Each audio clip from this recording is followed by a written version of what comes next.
اللہ کے رسول صلی اللہ علیہ وآلہ وسلم نے ارشاد فرمایا، وہ شخص جنت میں داخل نہیں ہوگا جس کے دل میں رائی کے دانے کے برابر بھی تکبر و غرور ہوگا۔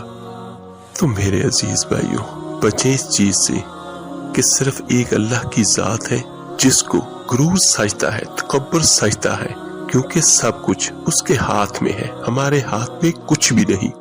ہم آج ہیں، کل نہیں ہوں گے، ہم سے پہلے بہت تھے، آج نہیں ہے۔ تو یہ اتنا بڑا گناہ کا عمل ہے تکبر اور غرور کرنا کہ وہ بندہ جنت میں نہیں جائے گا۔ اللہ تعالیٰ سے دعا ہے، اللہ تعالیٰ آپ کو، مجھے، ہم سب کو تکبر و غرور سے محفوظ رکھے، آمین ثم آمین۔ اور اچھی بات دوسروں تک پہنچانا بھی صدقہ جاریہ ہے، اس کو شیئر ضرور کیجیے گا۔